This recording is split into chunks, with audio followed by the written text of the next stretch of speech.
हल करते आते हैं। सबसे पहले तो ये समझ लेते हैं द्विघात समीकरण होते क्या है ना। अगर मान के चल, देखो मेरे पास पहला समीकरण होता है एक रेखीय समीकरण होता है, जिसमें मेरे पास जो चर, अच्छा क्या सभी को चर और अचर क्लियर? चर अचर वैसे मैंने बताया था पिछली क्लासेस में आपको, है ना, कि अगर मेरे पास, जैसे चलो एक बार लिख देता हूं, चर क्या होते हैं और अचर क्या होते हैं। क्या सभी को समझता है चर और अचर क्या होते हैं? चर और अचर क्या सभी को समझते हैं? चर मतलब वे चीजें जो बदल सकती है, एक्स वाई जेड ऐसी सब। अचर मतलब जो नियत रहती है, संख्या, पाई का मान, ई का मान, ये सब क्या है? ये सब अचर है। ये सब क्या है? अचर है। ठीक है, अब हमारे पास क्या होता है? हाँ चर, बिल्कुल अचर संख्या होगी 1 2 3 4 5। अब यहां पर अगर मान के चलो हमारे पास चर से मिलकर एक समीकरण बना, ठीक है, तो अगर एक समीकरण बना उसमें x की अधिकतम घात या चर की अधिकतम घात 1 होती है ना, तो उसे रेखीय समीकरण कहते हैं। अगर x की अधिकतम घात 2 हो गई तो उसे द्विघात समीकरण कहते हैं। जैसे अगर मान के चलो मैंने बोला y बराबर ax प्लस b के रूप में लिखा हुआ है, a और b कोई भी नियतांक हो सकते हैं, ये हो सकता है 5x प्लस 2, 3x प्लस 4, ऐसा कुछ कुछ। तो यह क्या है? यहां पर यह y बराबर ax प्लस b है, तो y बराबर ax प्लस b हो गया। तो ये किसके बराबर होगा? सर ये रेखीय समीकरण है। एक्चुअल में क्या है? यह एक रेखीय समीकरण है।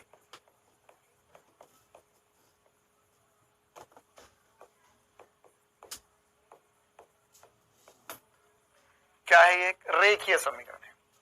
इसी प्रकार से अगर मैंने लिखा होता है यहां पर y बराबर ax square plus bx plus c, तो क्या हुआ? x की अधिकतम घात 1 थी, यहाँ पे x की अधिकतम घात 2 है, तो ये क्या होता है? यह द्विघात समीकरण कहलाता है। क्या कहलाएगा? ये द्विघात समीकरण। अब सर द्विघात समीकरण में हमें क्या क्या पता करना है? सबसे पहली बात तो x की अधिकतम घात 2 होना चाहिए, इसे द्विघात समीकरण बोलते हैं। अब यहां पर हमने ये जो समीकरण लिखा है, इस समीकरण में हमें निकालने होते इसके हल। क्या निकालने होते? हल। तो हल क्या होते हैं, है ना, हल क्या होते हैं? अच्छा किसी को ये पता है ई क्या होता है? ये ई क्या होता है ये बता दूंगा मैंने। पाई ई, पाई तो ऐसे मुझे पता लगता है सभी को पता होगा। ई क्या होता है अभी आने वाले समय में बात करेंगे ना। जैसे पाई जो होता है ना, पाई का मान नियत होता है ना, पाई का तो 22/7 या 3.14। ऐसे ई का भी मान नियत होता है। ई का मान जो होता है वो 2.71 होता है। ये भी अनंत तक मान बढ़ता जाता है। जैसे पाई होता है वैसे ई होता है, एप्सिलॉन होता है। ये एप्सिलॉन नहीं बेटा, एप्सिलॉन ये होता है, ये एक्सपोनेंट कहलाता है। क्या कहलाता है? एक्सपोनेंट। ई मतलब एक्सपोनेंट होता है ना, तो 2.71 इसका मान होता है और ये नियत होता है। अच्छा, तो अब जैसे द्विघात समीकरण है तो हमें द्विघात समीकरण का हल निकालना सीखना है। मतलब सीखना क्या, मुझे छोटी सी उम्मीद की सब कक्षा 10वीं पास करके आए तो उन्हें द्विघात समीकरण के हल निकालते आते होंगे। तो द्विघात समीकरण के हल निकालने के तरीके, 2 तरीके होते हैं। एक तो जो बीच वाला पद होता है उसे उसका विखंडन कर दो, या एक श्रीधराचार्य फॉर्मूला है वो लगा लो। ठीक है, तो इसके हल कैसे निकालते? द्विघात समीकरण के हल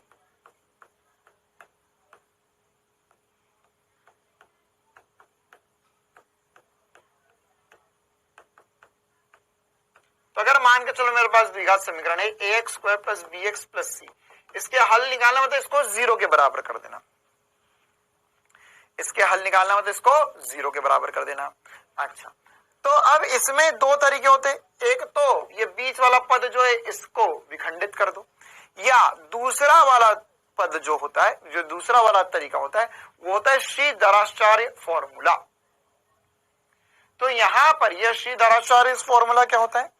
तो यहां पर यह कहता है कि x बराबर हो जाएगा माइनस बी, या इसका हल जो हो जाएगा वो हो जाएगा minus b plus minus under root b square minus 4ac upon में 2a।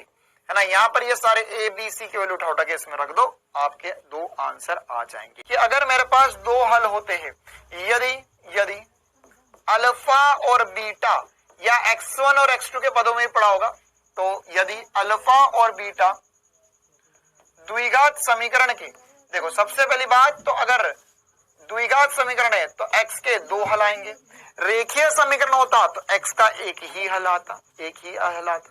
द्विघात समीकरण है तो x के दो हल आएंगे, तो दो हल हो गए अल्फा और बीटा। तो अल्फा और बीटा द्विघात समीकरण के दो हल है, द्विघात समीकरण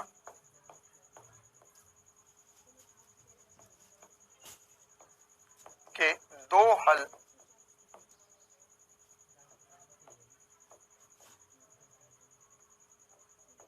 हो तो हम लिख सकते हैं यहां पर क्या, अल्फा प्लस बीटा जो होगा वो बराबर होगा माइनस बी बटा ए, और अल्फा इंटू बीटा जो होगा वो होगा सी बटा ई के बराबर। कितनों को ये भी पता है? हो सकता है आपके स्कूल में x1 x2 के पदों में पढ़ाया गया हो, अल्फा बीटा के पदों में नहीं पढ़ाया गया। क्या x1 x2 के पदों में पढ़ाया था या अल्फा बीटा के पदों में पढ़ाया गया था? इसका मतलब क्या होता है? इसका मतलब ये होता है कि यहाँ पर अल्फा प्लस बीटा, इसके जो दो हल आएंगे उनका योग करेंगे तो माइनस बी, ये बी है अपॉन में ए होगा, और अल्फा इंटू बीटा होगा सी अपॉन में ए, एक्स वाई के पदों, x1 x2।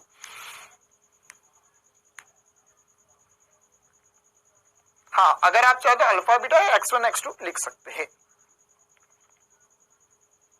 अल्फा बीटा दोनों पढ़ाए थे, वेरी गुड।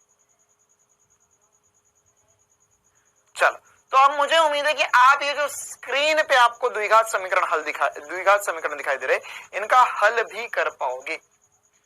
ये जो द्विघात समीकरण आपको स्क्रीन पे दिखाई दे रहे हैं, इनका हल भी कर पाओगे। जैसे x square minus 5x minus 14 बराबर 0 है, क्या इसका हल कर सकते हैं? जल्दी से बताओ इसका हल क्या आएगा? जल्दी से बताएंगे सभी चीजें, इसका हल क्या आएगा? ये है x square minus 5x minus 14 बराबर 0। तो यहाँ पे 14 है, तो यहाँ इसको कैसे लिखे ताकि ये 14 आ जाए? कैसे लिखे ताकि 14 आ जाए?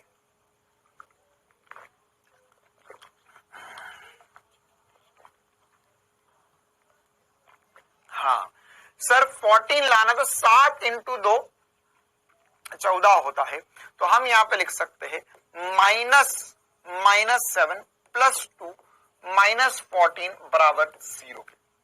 क्यों? क्योंकि इन दोनों को जोड़ेंगे तो माइनस 5 फिर से बन जाएगा। 5 को लिख सकते हैं माइनस 7 और 2, इन दोनों को मल्टीप्लाई करेंगे तो माइनस 14 आ जाएगा। ठीक है, तो यहाँ पर हल कितने आ जाएंगे? इसमें पूरे में से x कॉमन ले लो, यहाँ बचेगा x माइनस 7, इस पूरे में से 2 कॉमन ले लो, x माइनस 7 बराबर होगा 0 के। तो ये हो जाएगा sir x plus 2 into x minus 7 बराबर होगा 0 के। तो इसमें क्या लिख सकता हूं? देखो, अच्छा अब ये हमने सॉल्व कर लिया। अब इसका तात्पर्य क्या है? इसका तात्पर्य यही है बेटा कि अगर मेरे पास ये लिखा हुआ है, क्या लिखा हुआ है, x plus 2 into x minus 7 बराबर 0, इसका मतलब है कि या तो x प्लस 2 बराबर 0 है, या देख अगर मान के चल दो संख्या उनका गुणनफल करके 0 आ रहा है, इसमें लिखा हुआ है 5 इंटू 0 क्या होगा? 0 होगा सर। 0 इंटू 4 क्या होगा सर? 0 होगा। तो इन दोनों में से एक 0 अगर मैं लिख रहा हूं 4 इंटू 5 कितना आएगा सर? ये तो 20 आएगा, ये 0 थोड़ी ना आ रहा है। तो अगर दो संख्याओं का गुणा कर रहा हूं और वो 0 आ रहा है, मतलब कि उनमें से एक 100% 0 होगी, उनमें से एक क्या होगी? 100% 0 होगी ही होगी। तो यहां पर इन दोनों में से एक 100% 0, तो या x प्लस 2 बराबर 0 होगा या x माइनस 7 बराबर 0 होगा। तो ये हो जाएगा x बराबर माइनस 2 या x माइनस 7 बराबर 0। तो x की वैल्यू आ जाएगी 7। तो x के दो मान आ गए, माइनस 2 प्लस, मैं श्री तराचार्य फॉर्मूले से करके बता रहा हूं आपको। इसे लिखेंगे 6x स्क्वायर माइनस 6 माइनस 5 बराबर 0, है ना। सबसे पहले फॉर्मूला लगाने से पहले एक तरफ 0 लिया हो, इसमें भी लगाने जाओगे तो इसको सॉल्व कैसे करोगे? x square minus 11x plus 28 बराबर होगा 0। एक तरफ सब कुछ करके 0 कर दो। ठीक है, तो अब यहां पर श्री धराचार्य फॉर्मूले से क्या होगा, हमारे पास पहले हमें पता करना होगा ए बी की वैल्यू क्या है। तो एक्स स्क्वायर के आगे जो होता है उसे हम ए कहते हैं, एक्स के आगे जो होता है उसे बी कहेंगे। देखो कुछ नहीं है तो -1 है वहां पर ना, 0 नहीं है, 1 है वहां पर। और सी की वैल्यू जो है वो 5 आ चुकी है। अब श्री धराचार्य फॉर्मूला कहता है -b plus minus under root b square -4ac upon में 2a लगा ले। तो ये लगा कितना आएगा सर, यहां होगा -b, अच्छा b की वैल्यू कितनी है -1 प्लस माइनस, अच्छा प्लस माइनस का मतलब क्या है वो भी समझते, पहले एक बार पूरा लिख लेता हूं मैं। b का स्क्वायर तो -1 का स्क्वायर -4 इंटू ए क्या है 6 इंटू सी क्या है 5 बटे में 2 इंटू ए की वैल्यू कितनी है 6। तो कितना आ गया, माइनस माइनस हो गया प्लस, तो ये हो गया +1 प्लस माइनस अंडर रूट, ये होगा 1 का स्क्वायर एक ही होता है। अच्छा सर b स्क्वायर -4ac, एक मिनट रुक जाओ 30, तो इसे मैं लिख सकता हूं -6 + 5। अच्छा एक सेकंड, यहाँ पे -5 आएगा ना, c की वैल्यू -5 आएगी, तो यहाँ पे -5, ठीक है। तो यहाँ पर हाँ c की वैल्यू -5 आएगी।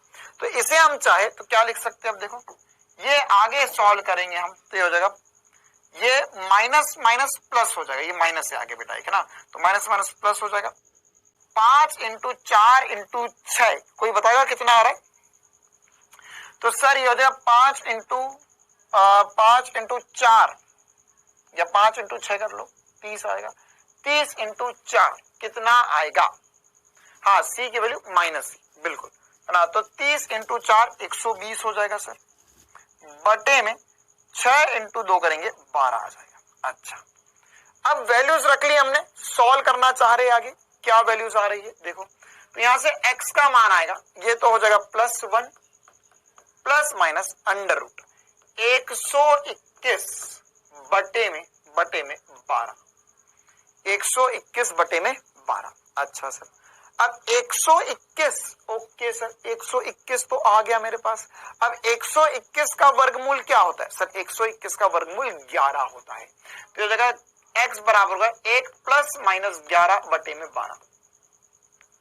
क्या सब कुछ सही चल रहा है? अच्छा सर अब ये प्लस माइनस का मतलब क्या हो बेटा, प्लस माइनस का मतलब हुआ कि दो हल आएंगे। तो एक बार x1 हम लिखेंगे प्लस के साथ 1 + 11 बटे में 12, और x2 लिखेंगे हम 1 - 11 बटे में 12। ये दो हल आएंगे, एक बार प्लस लेना है एक बार माइनस लेना है। तो जब प्लस लेंगे हम तो कितना हो जाएगा 12 बटे में 12, ये हो गया 1, 12 बटे में 12 ये हो गया 1। इसी प्रकार से जब हम माइनस लेंगे तो यहां पर हो जाएगा -10 बटे में 12 या -5 बटे में 6। सीधाराचार्य से कभी कभार क्वेश्चन लेंदी हो जाता है, अगर आप उसे बीच में से तोड़ पाते, मैं बता देता हूं कैसे करना था। -6 + 5 लिख लेते तो जल्दी आंसर आ जाता है ना। इसको कैसे कर सकते थे, ये लिखा हुआ था (6x² -x -5 बराबर 0। इसे लिख सकते थे (x² -6 + 5x) ये। अब इसको सॉल्व करना बहुत आसान था, इसमें से फटाफट कॉमन आ जाता, ठीक है। तो कोई दिक्कत वाली बात नहीं है ना, लेकिन हमने एक बार एक क्वेश्चन सीधाराचार्य से भी कैलकुलेट करके देख लिया। आगे बात समझ में क्लियर है कहानी यहां तक सभी को?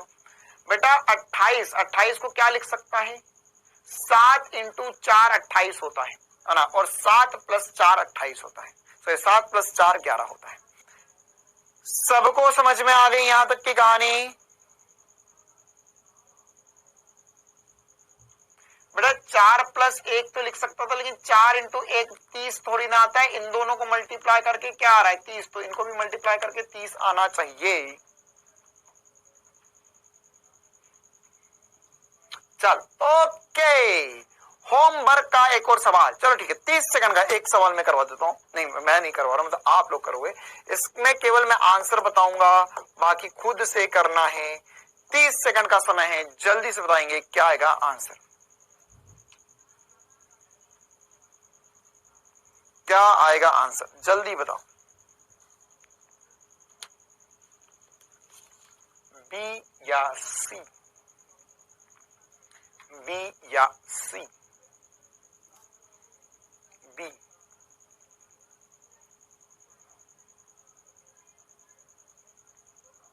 हाँ, सी सही जवाब है।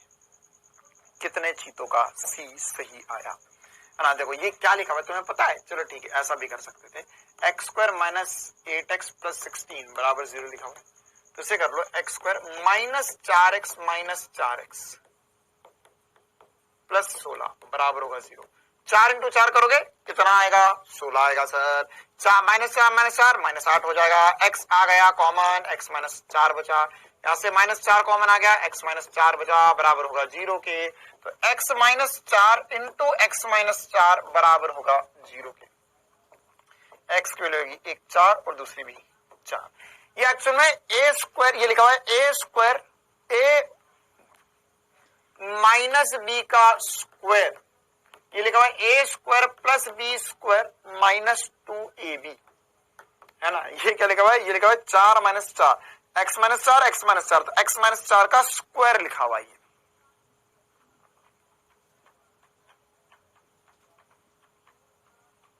हाँ बेटा माइनस 4 करेंगे तो 8 आएगा ना, माइनस 4 माइनस 8 होता है।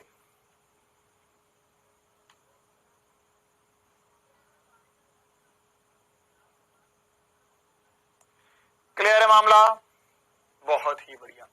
चल अब हम आगे बढ़ते हैं कुछ और कक्षा 10वीं की चीजें रिवाइज करने की तरफ। समांतर श्रेणी, अब हम क्या रिवाइज करेंगे, रिवाइज मतलब पढ़ेंगे हम तो ऑब्वियसली बात है पूरा पूरा, लेकिन इसको डिटेल में एक पूरा चैप्टर पढ़ाया जाता है क्लास 10th में, है ना। समांतर श्रेणी,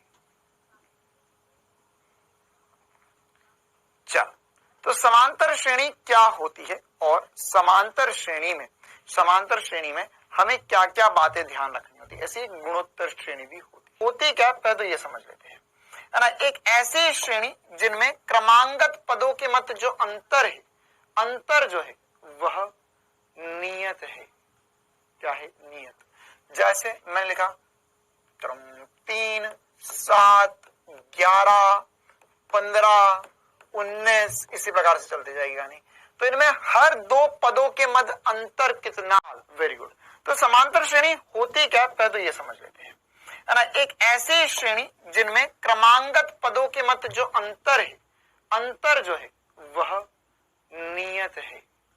क्या है, नियत। जैसे मैंने लिखा 3 7 11 15 19, इसी प्रकार से चलती जाएगी कहानी। तो इनमें हर दो पदों के मध्य अंतर कितना है, हर दो पदों के मध्य अंतर कितना है, जल्दी बताओ कितना अंतर है। तो सर किन्हीं भी दो पदों के मध्य अंतर देखेंगे तो क्या आएगा, क्या आएगा, क्या आएगा, 4 आएगा। बिल्कुल सर 4 आएगा। तो हाँ अगर यहाँ पे सार्वंतर जो है वो देखेंगे तो कितना आएगा, 4 आएगा। तो अब यहां पर हम इसको कैसे लिख सकते हैं, हम पहले एक बार इसका व्यापक रूप लिख लेते हैं, फिर इसमें और क्वेश्चंस भी करेंगे। तो व्यापक रूप से लिख सकता हूं मैं,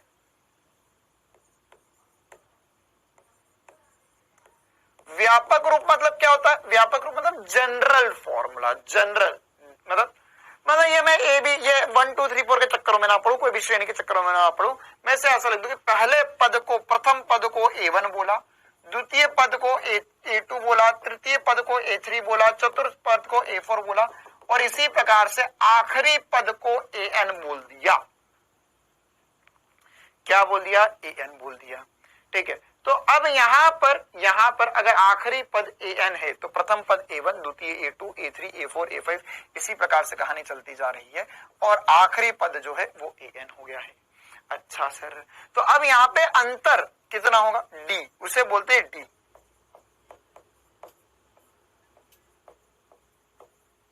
सार्वांतर, या इसको संधि भी करके ऐसा भी लिख सकते हो।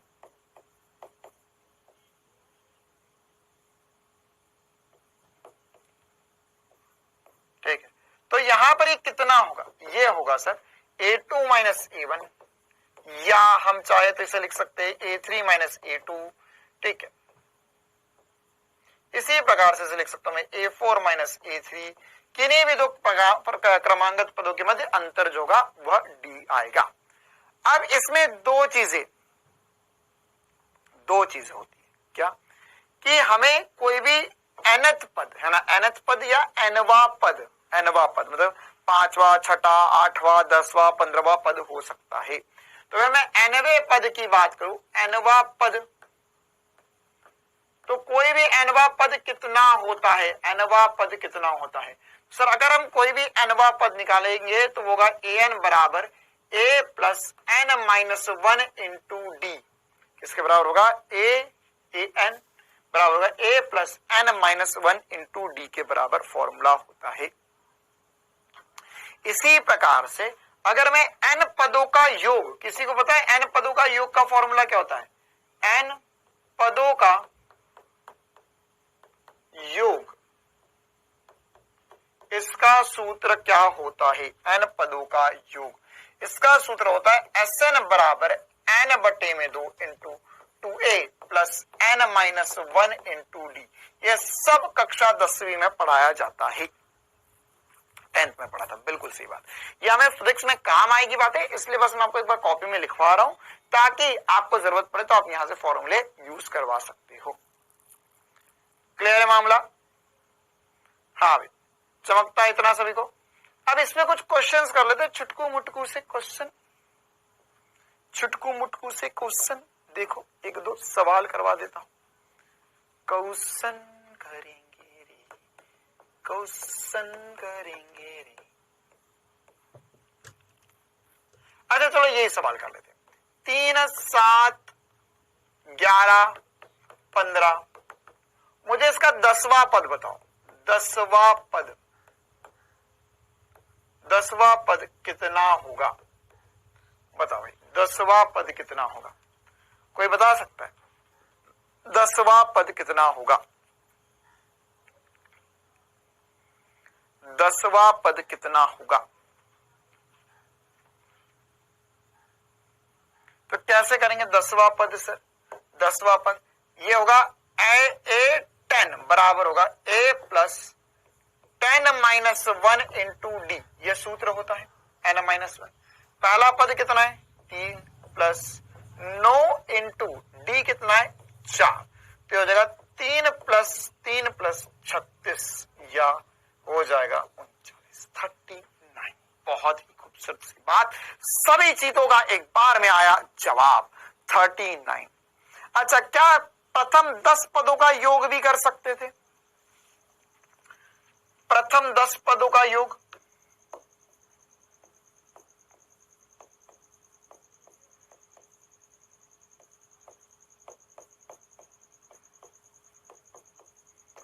प्रथम 10 पदों का योग कितना होगा? बताओ भी। योग कर सकते हैं, बिल्कुल सर। S10 बराबर होगा, फॉर्मूला लिखो क्या एक बार? चलो लिख देते, n बटा 2 into 2a plus n minus 1 into D. तो कितना होगा ये हो जाएगा सर 10 पदों का योग करना है, 10 बटे में 2 इंटू 2 इंटू ए क्या प्रथम पद है? 3 प्लस n माइनस 1 मतलब 10 माइनस 1 इंटू डी। अंतर कितना है सर? 4। कहानी खत्म, पैसा खत्म। सॉल्व करो, बताओ रे प्यारो क्या आएगा जवाब? S10 210 210 215। अरे अलग अलग कैसे बता रहे हो? मुझसे उम्मीद मत रखना मैं सॉल्व कर दूंगा इसे। मैं सीधे आंसर लिख रहा हूं अगली स्टेप में। देख लो भाई, 10वीं पास होना चाहिए। नीट वाले भी मांगते 10वीं 12वीं का रिजल्ट, तो 10वीं का तो फिर भी मांगते ही है।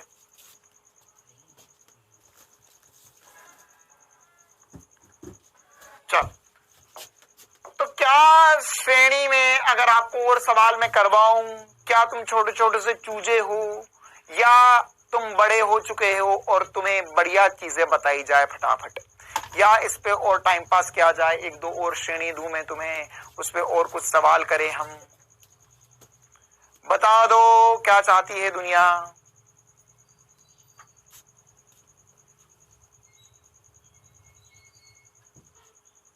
हाँ 210। अच्छा, अब इसमें 2-3 और इंपॉर्टेंट से फॉर्मूले होते हैं जो हमें पता होना चाहिए। पहला होता है हाँ, होमवर्क में भर भर के सवाल है, चिंता मत करो। होमवर्क में इतने सवाल दूंगा बेसिक मैथ्स में, तुम सब बस करो, है ना। बहुत सारे सवाल है, और टेलीग्राम चैनल पे भी अभी थोड़े दिन पहले भी मैंने बहुत सारे सवाल डाले हुए थे। आप बोलो तो टेलीग्राम नहीं हो तो मैं यहाँ पर इसमें पीडीएफ अटैच कर दूंगा, उसमें से डाउनलोड कर लेना।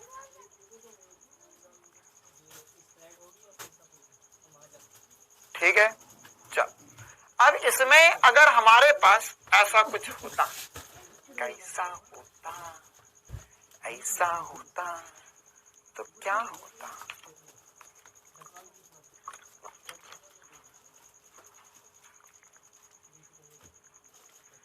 मान के चलो ऐसा होता, कैसा होता सर, कैसा होता, ऐसा होता जिंदगी में कि अगर मुझे बोलता प्रथम n प्राकृत संख्या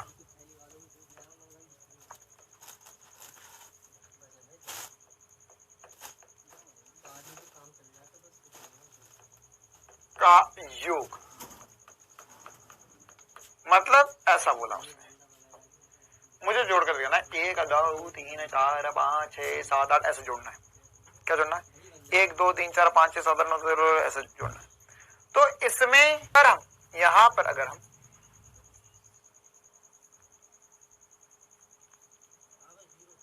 इन सबको योग करना चाहे तो योग करेंगे तो कितना आएगा, कितना आएगा।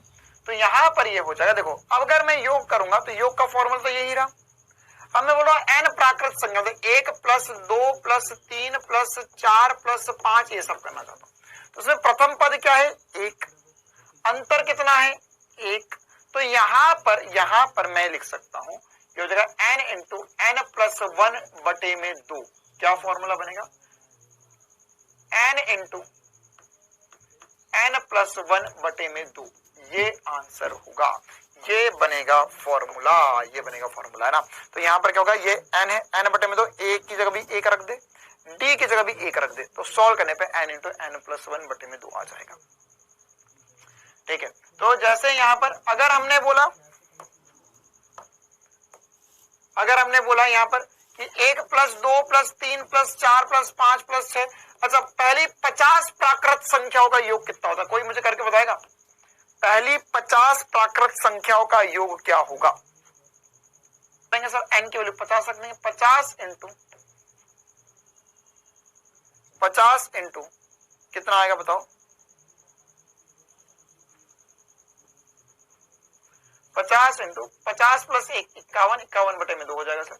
ये कटेगा 25, 25 इंटू 51 कितना आएगा?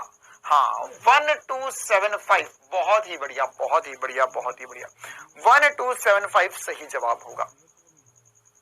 हाँ 1275 सही जवाब होगा।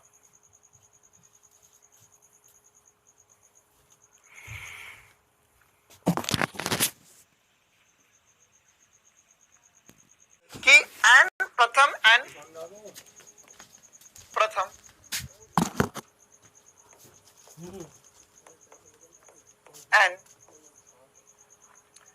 प्राकृत संख्याओं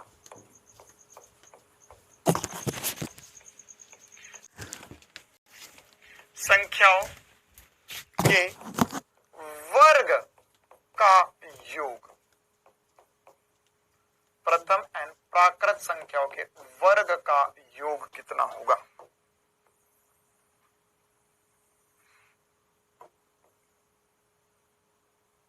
और वर्ग की जगह अगर हमें बोला घन का योग,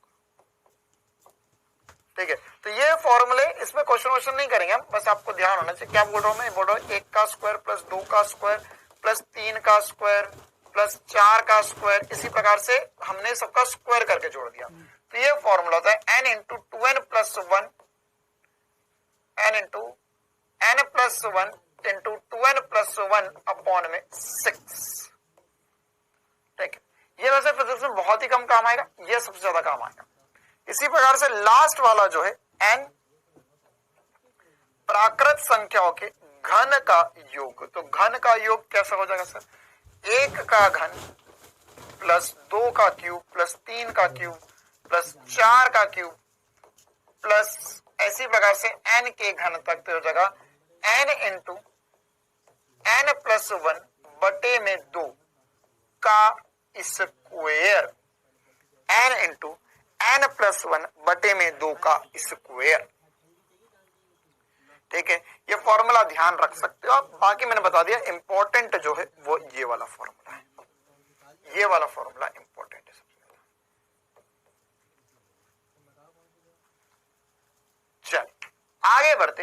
ये सारी जो कहानी थी है ना, ये जो सारी कहानी थी, ये सारी कहानी जो है वह समांतर श्रेणी के लिए थी, समांतर श्रेणी के लिए थी। इसी प्रकार से अब हम बात करेंगे एक बहुत इंपॉर्टेंट सी श्रेणी जिसे कहते हैं गुणोत्तर श्रेणी।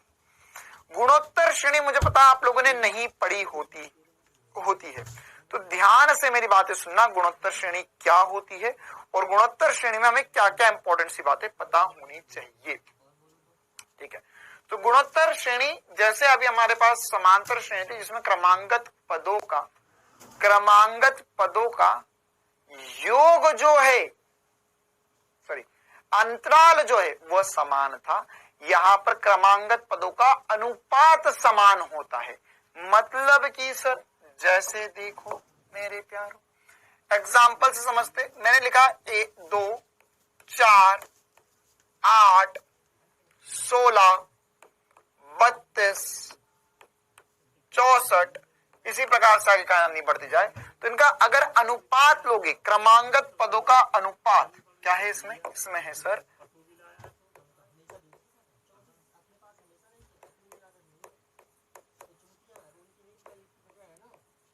क्रमांगत पदों का अनुपात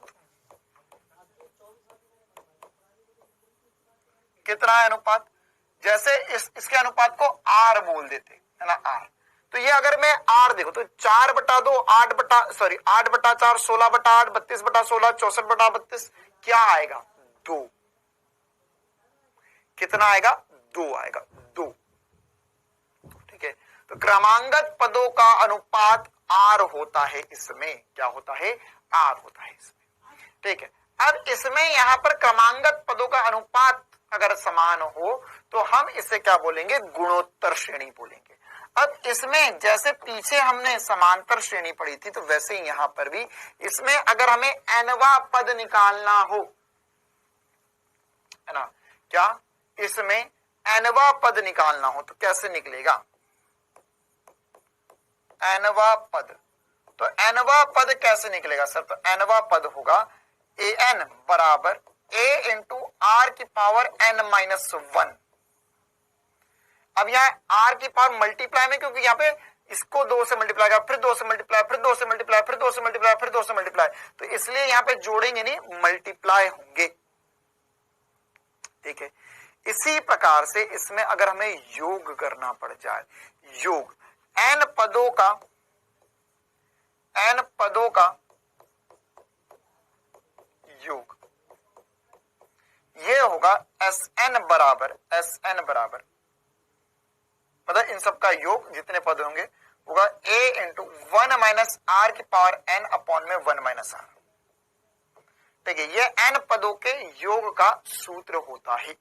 ठीक है, ये जैसे हमने इसमें बोला तो मैंने बोला कि भैया इसमें 10वां पद बताओ, तो क्या कर पाओगे 10वां पद बता पाओगे। यहाँ पे n की वैल्यू 10 रख दो, a अनुपात आपको दिख रहा है, a और r दिख रहा है आपको। क्या इसमें आप योग निकाल सकते हो सूत्र का यूज करते हो। ये बिल्कुल आसान सी बात है। वो छोटे छोटे से चिन्ह मुन्ने से बच्चे होते हैं, चूजे जो छोटे छोटे से बाहर आए, उनको ऐसा बताने के लिए। बाकी आप लोग मुझे लगता है कि अगर 10वीं पास हो तो एक अगर मैं फॉर्मूला बता दूं उसमें ऊपर वैल्यू दे दूं तो रख के सॉल्व कर सकते हो, हाँ या ना। ये सब तो फॉर्मूले मैंने बता दिए, लेकिन अब जो बताने वाला हूं वो फिजिक्स में काम आएगा, गुणोत्तर श्रेणी में, और सबसे ज्यादा काम आएगा, है ना। अब जो समझा उसी का एक और थोड़ा ऊपर अपग्रेड वर्जन देखो ध्यान से। अगर मान के चल मैंने यहां पर एग्जाम्पल से ही समझेंगे हम इस चीज को। अगर मैंने यहां पर लिखा होता है एग्जाम्पल, मैं लिखा होता है 1/2 1/4, 1/8, 1/16, 1/32, 1/64, 1/128, इन दोनों में तुम्हें क्या अंतर दिखाई दे रहा है? इन दोनों में क्या अंतर दिखाई दे रहा है? क्या अंतर दिखाई दे रहा है इसमें और इसमें? सर ये 1/1/1 कर करे। हाँ देखो, अगर मैं तुमसे पूछता इसमें r का मान क्या है, तो इसके लिए आप मुझे बोलते कि सर इसमें r का मान जो है ना, इसमें हम बोलते सर r का मान जो है वह 2 है। r का मान कितना है इसमें? 2 है। ठीक है, इसमें अगर मैं r का मान पूछूं तुमसे तो ये r का मान जो है वो 1/2 आएगा। कितना आएगा? 1/2 आएगा। r का मान नहीं घट रहा है बेटा, r का मान तो 1/2 ही है। जैसे इन दोनों डिवाइड करें 1/2 आएगा। जैसे करके बताता हूं, देखो यहां पर 1/4 बटे में 1/2 तो कितना होगा सर? आपने सिखाया था ये पलटिका के ऊपर चले जाएगा, 2/4 या 1/2 आ जाएगा। 1/8 प्लस सॉरी बटे में 1/16, इन दोनों का अनुपात लेकर देखते हैं तो 16 अच्छा सॉरी 1/16 क्रमांगत पद लेना, तो 1/16 बटे में 1/8 लेंगे तो 8 पलटिका के ऊपर चले जाएगा, बटे में 16 आ गया। ये कितना आ गया? ये भी 1/2 आ गया। तो इनका अनुपात जो है वो 1/2 1/2 1/2 1/2 1/2 आ रहा है। मतलब यदि अनुपात 1 से कम होता है, जो हमें काम आएगा और सबसे ज्यादा फिजिक्स में यूज आने वाला है, इसके ऊपर चाहो तो आप 8-10 स्टार लगा लो। यदि गुणोत्तर श्रेणी में r का मान 1 से कम होता है, r का मान 1 से कम होता है, तो इसमें अनंत पदों का योग का फॉर्मूला जो होता है, ये s अनंत लिखा हुआ है। अनंत क्यों लिखा हुआ है? एक बार मैं फील दिलाता हूं तुम्हें। a/(1 - r) होता है सबसे छोटा फॉर्मूला, लेकिन सबसे ज्यादा यूज आता है गुणोत्तर श्रेणी में। ठीक है, तो यहां पर सबसे ज्यादा इंपॉर्टेंट फॉर्मूला जो सबसे ज्यादा यूज आएगा होगा अनंत पदों का जो योग होगा a/(1 - r)। ठीक, अब सर ये क्या है? अनंत पद कैसे बन गए? अनंत पद कैसे बन गए? देखो यहां पर अनंत पद का योग क्यों पूछेंगे आपसे सवाल में, इसको एक एग्जाम्पल से फील करते, इसी एग्जाम्पल को सॉल्व करके देखते हैं, है ना। आगे बढ़ रहा हूं, 2 मिनट का मुझे समय दो ताकि आपको पूरी बातें ऐसी की ऐसी जहन में उतर जाए। जैसे अगर मैंने यहां पर लिखा है बेटा, यहां लिखता मैं 1 + 1/2 + 1/4 + 1/8 + 1/16 और ये देख दिया मैंने अनंत तक। कहां तक लिखा? अनंत। अब आपसे पूछा जाएगा इसका योग, उसका फील कैसे आएगा? देखो वैसे गणित में तुझे आज तक किसी ने फील नहीं दिलवाया होगा, लेकिन मैंने त्रिकोणमिति पढ़ाया, पूरा फील आया। गुणोत्तर श्रेणी पढ़ाऊंगा, पूरा फील आएगा। ठीक है, मैथ्स में तो बोल रहे हैं मैथ्स में तो फील थोड़ी ना आता है, मैथ्स में तो ऐसी चीजें होती है, तो याद करना होता है, ऐसा करना होता नहीं। मैथ्स में जबरदस्त फील आ सकता है। ठीक है, अब देखो मैं इसका फील दिलाता हूं। मान के चलो कि मैंने तुम्हें बोला कि मैं तुम्हें जितना बोर्ड पे लिखा उतनी डेयरी मिल्क दूंगा, तो तुम क्या बोलोगी? मैंने बोला कि जितना मैं बोर्ड पे लिखा है उतनी डेयरी मिल्क दूंगा, तो यहां पर कितने पद है? सर अनंत पद मिलेंगे। तो कितनी डेयरी मिल्क मिली? अनंत डेयरी मिल्क मिलेगी। कितनी डेयरी मिल्क मिलेगी? अनंत। देखते हैं एक बार चेक करके, क्या तुम्हें मूर्ख बना रहे हैं या सच में अनंत पद है ना, इसमें बहुत सारे पद है, तो क्या अनंत डेयरी मिल्क मिलेगी? देखो देखते हैं। तो ये एक, अच्छा एक, तो सर लो भैया ले, एक डेयरी मिल्क ले ले ले ले ले ले ले ले ले ले, तो ओहो सर एक डेयरी मिल्क आ गई। फिर उसके बाद में एक नहीं दूंगा, अब मैं दूंगा आधी डेयरी मिल्क। तो अच्छा ये आधी डेयरी मिल्क फाड़ ली मैंने, लो भैया। सर पेपर है, नहीं मान ले डेयरी मिल्क है, ठीक है, तो लो भैया आधी डेयरी मिल्क ले लो ले लो ले लो ले लो लो, लो आधी डेयरी मिल्क मिल गई तुम्हें। अब इसके बाद में 1/4, मतलब 1/4 मतलब सर 1 का आधे का आधा, आधे का आधा, तो 1 का आधे का आधा, लो भैया ये आधे का आधा 1/4 डेयरी मिल्क ले लो, लो खाओ जी लो अपनी जिंदगी। उसके बाद में इसका देख, ये क्या, हर ये इसका आधा है, ये इसका आधा है, ये इसका आधा है, ये मतलब आधा होते जाएगा। मतलब इसके बाद में अब मैं तुझे जो मेरे पास 1/4 बचा था उसकी आधी डेयरी मिल्क दे रहा हूं, ले आधी डेयरी मिल्क और खा ले। फिर उसके बाद में 1/16, अच्छा तो ये जो आधा बचा है इसका ये आधी डेयरी मिल्क ले लो, लो और खा लो। फिर उसके बाद में 1/16 के बाद में 1/32 आएगा, तो ये आधी डेयरी मिल्क, आधी की आधी डेयरी मिल्क लो, 1/32 डेयरी मिल्क खा लो। फिर आएगी 1/64, तो आधे का आधा का आधा तोड़कर मैं तुम्हें दूंगा, तो 1/64। अब आएगा 1/28 इसके आगे, 1/28, तो ये रही 1/28 डेयरी मिल्क, ले खा ले। अब आएगा 1/256, 1/256वां हिस्सा, ये रहा 1/256वां हिस्सा।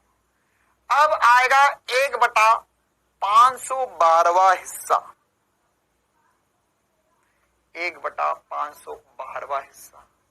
अब आएगा 1/, अब क्या आएगा 512 का भी आधा, मतलब 1/1024वां हिस्सा एक डेयरी मिल्क का, ये खा निकल।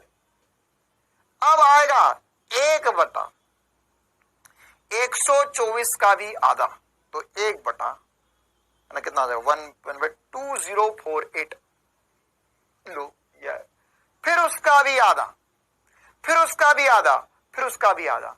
तो थोड़ी देर बाद क्या बोलोगे, सर बस, सर बस, आज के बाद गुणोत्तर श्रेणी में कुछ नहीं चाहिए मुझे, है ना सर, इतनी डेयरी मिल्क खाऊंगा मुझे तो फिर जिंदगी भर कुछ खाने की जरूरत ही नहीं पड़ेगी। क्यों? क्योंकि यहाँ पर आधे का आधा जोड़ रहे हो, मतलब थोड़ी ही देर बाद क्या होगा, थोड़ी देर बाद वैल्यू बहुत छोटी हो जाएगी, बहुत छोटी जोड़ते जाओ। तो अगर तुम्हारे पास पहले 1 था, फिर आधा जोड़ो, फिर उसका आधा, तो तुम थोड़ी देर बाद क्या हो, थोड़ी देर बाद तो कुछ नहीं जोड़ रहे, बहुत छोटा सा जोड़ रहे, इसलिए इसमें अनंत पद संभव है, इसलिए इसमें अनंत पद संभव है। मैं तुझे इसके अनंत पद नहीं दूंगा कभी भी, अरे सब पागल है भाई, पागल है तुझे, पहले 2, फिर अगली बार 4, फिर 8, 16, 32, 64, 128, 512, 256, और सॉरी 256, 512, 1024, इसमें अनंत पॉसिबल ही नहीं है, इसका अनंत तो बहुत बड़ा आ जाएगा। लेकिन इसका अनंत जो होगा, ये सर जैसे जैसे आगे बढ़ोगे तो छोटा होता जा रहा है, क्योंकि ये आधा, ये डबल है। तो यहां पर जब मैं योग करूंगा तो देखते हैं, अगर मैं तुझे टुकड़े करते जाऊं, फिर अनंत टुकड़े करने के बाद में आधे करने के बाद में कितनी डेयरी मिल्क मिली तुम्हें? सर प्रथम पद था 1 बटे में 1/r, r है 1/2। कैसे निकाला, अभी निकाल के बता दो मेरे तुम्हें, है ना, किन्हीं भी 2 पदों को डिवाइड करते जा तो 1/2 आ जाएगा। तो यहां से सर सॉल्व करेंगे, तो अगर 1/1 में से आधा गया, आधा बचा, 2 पलटी का ऊपर जाएगा, 2 आ जाएगा। मतलब अनंत पदों का योग जो है वह 2 आएगा। तो सर इससे बढ़िया एक काम करो, आप भी मत थको, हमें भी मत थकाओ, 1 दे दो और उसके या बाकी सब आप ही रख लो, है ना, जब छोटे टुकड़े आप ही ले लो, आप ही खुश रहो, हमें तो एक ही चॉकलेट में खुश है। ठीक है, तो ये जो है यह आपको गुणोत्तर श्रेणी की कहानी है। जैसे देखो, क्या ये वाला एग्जाम्पल कर पाओगे? क्या ये वाला एग्जाम्पल कर पाओगे? हाँ, a का मान पहली संख्या होती है, क्या इसका योग कर पाओगे? अनंत तक डैश कर दो, ये अनंत तक जा रहा है, तो इसका योग कर पाओगे, हाँ या ना? क्या इसका योग कर पाओगे? बताओ। Yes sir, very good. अब बताओ इसमें प्रथम पद क्या है? हाँ, प्रथम पद क्या है? आंसर नहीं बताना, सबसे पहले बताओ प्रथम पद क्या है? प्रथम पद सर ए की वैल्यू जो है वो हमें दिखाई दे रही है खुली आंखों से 1। अच्छा, इसमें क्रमांगत पदों का अनुपात क्या है? आर का मान कितना है पहले ये बताओ, आर का मान कितना है ये बताओ। 1/4। वेरी गुड, है ना। कैसे निकाला सर इन होनहार बच्चों ने? 1/4 करेगा तो 1/4 आ जाएगा, फिर 1/16 डिवाइडेड बाय 1/4 करेगा, फिर से 1/4 आएगा। तो यहाँ पे अनंत पदों के योग का सूत्र है a/1 माइनस आर। प्रथम पद है a -1/4, तो ये हो जाएगा 1 - 3/4। 4 पलटी खा के ऊपर जाएगा 4/3। कमेंट्स में लगा दो जोर से जिन जिन का आंसर आया था 4/3 4/3 4/3 4/3 4/3। क्लियर मामला? 4/3। तो क्या अब गुणोत्तर श्रेणी वगैरह सब कुछ सॉल्व कर सकते हो सभी? क्या सभी गुणोत्तर श्रेणी सॉल्व कर पाओगे? देखो समांतर श्रेणी मुझे पता आती है और समांतर श्रेणी का ज्यादा यूज नहीं है। सबसे ज्यादा जो यूज है वो गुणोत्तर श्रेणी में जो अभी 2 एग्जाम्पल करवाए उसका। चलिए नेक्स्ट हेडिंग डालेंगे निर्देशांक ज्यामिति। निर्देशांक ज्यामिति, निर्देशांक ज्यामिति, इसमें क्या क्या पढ़ना होता है? बिल्कुल बेसिक सी बात है कि हमारे पास एक समतल में 2 अक्ष है, एक एक्स अक्ष कहलाती है, एक वाई अक्ष कहलाती है। अब ये एक्स अक्ष और वाई अक्ष क्या करती है सर? एक्स अक्ष और वाई अक्ष इस पूरे तल को 2 भागों में विभाजित कर देती है। क्या कर देती है? 2 भागों में विभाजित कर देती है। तो अब यहां पर अगर हम देखें तो ये 4 भागों में विभाजित करती है। तो ये क्या कहता है? कहलाता है चतुर्थांश। ये बोलेंगे पहला चतुर्थांश, द्वितीय, तृतीय चतुर्थांश और चतुर्थ चतुर्थांश, जो अभी हमने त्रिकोणमिति में भी देखे थे। इसी प्रकार से यहाँ पर ये वाली यहां से ये क्या कहलाता है? ये से कहलाता है सर 0 या मूल बिंदु। ये क्या? 0,0 या है मूल बिंदु। ये जाएंगे तो सर एक्स दिशा में जाएंगे पॉजिटिव होगा, इधर जाएंगे तो एक्स दिशा में नेगेटिव होगा, ऊपर जाएंगे तो वाई दिशा में पॉजिटिव होगा और नीचे आएंगे तो वाई दिशा में नेगेटिव हो जाएगा। क्या ये सभी को इतना समझ में आता है? क्या आप लोगों को ये भी समझता है कि निर्देशांक ज्यामिति में अगर मैंने लिखा x, y, अगर मेरे को किसी भी बिंदु के निर्देशांक लिखने हैं तो कैसे लिखेंगे? x, y। ये क्या होता है? ये होता है x अक्ष पर चली दूरी, x अक्ष पर चली दूरी, और ये क्या होता है? y अक्ष पर चली दूरी।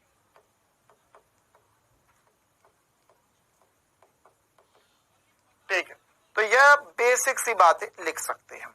जैसे प्रथम चतुर्थांश में सर x भी पॉजिटिव होता है, y भी पॉजिटिव होता है, द्वितीय में x नेगेटिव होता है, y पॉजिटिव होता है, तृतीय चतुर्थांश में x और y दोनों नेगेटिव होते हैं, चतुर्थ चतुर्थांश में x पॉजिटिव होता है, y नेगेटिव होता है।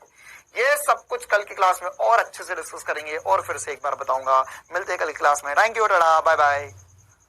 हाँ, चिंता मत करो, ये अभी बस झलक दिखला वाला प्रोग्राम था, कल हम इसको डिटेल में पढ़ेंगे। हाँ, जीपी पे गुणोत्तर श्रेणी को इंग्लिश में कहते हैं ज्योमेट्रिक प्रोग्रेशन, उसके सवाल होमवर्क में मिलेंगे आपको।